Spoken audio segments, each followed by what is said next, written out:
મહાકાલ મંદિરમાં ભવ્ય ભસ્મ આરતી સાથે રક્ષાબંધન પર્વનો પ્રારંભ. ભગવાન મહાકાલને વૈદિક રાખડી બાંધવામાં આવી.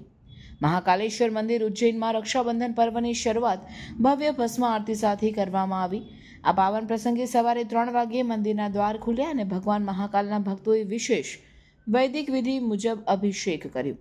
ભસ્મ આરતી દરમિયાન મંદિરના પંડિત પરિવારમાંથી મહિલાઓએ મહાકાલેશ્વરને વિશિષ્ટ રાખડી અર્પણ કરી, જેના પછી ભગવાન મહાકાલનું ભવ્ય શૃંગાર અને અન્નકૂટ ભોગ આપવામાં આવ્યો. રક્ષાબંધન પર્વની ઉજવણીમાં ખાસ કરીને મહાકાલને બધી તહેવારની શરૂઆત માનવામાં આવે છે. જાણકારો મુજબ શ્રાવણ પૂર્ણિમા દિવસે મહાકાલ મંદિરમાં દરેક વર્ષે સૌથી પહેલાં ભગવાનને રાખડી અર્પણ કરવાનો અનોખો રિવાજ છે. આ વર્ષે પૂજા અને ભસ્મ આરતી પછી મહાકાલને મખમલના કપડાં, રેશમી દોરા, વિધાનસભા મંત્રોચ્ચારથી ખાસ તૈયાર કરેલી રાખડી બાંધવામાં આવી હતી. આ પ્રસંગે મહાકાલ મંદિરમાં 1.25 લાખ લડ્ડુઓનો મહાભોગ ધરાવવામાં આવ્યો છે. છેલ્લા 4 દિવસથી તૈયાર કરવામાં આવ્યા હતા. આરતી પૂરી થયા પછી આ પ્રસાદી મંદિર આવતા દરેક શ્રદ્ધાળુઓમાં વિતરણ કરવામાં આવી.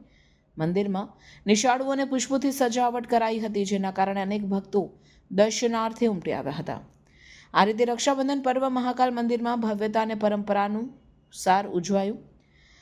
રાખડી બાંધવાને માત્ર ભાતા ગીતીનું નહીં પણ ભક્તિની શુદ્ધ ભાવના અને બાંધછાદનું શ્રેષ્ઠ પ્રતિબિંબ પણ કહેવાય. આ પર્વે અનેક ભક્તોએ ભાગ લઈ ભગવાનની કૃપા મેળવી અને પોતાના ભાઈઓના આરોગ્યના કલ્યાણ માટે પ્રાર્થના કરી.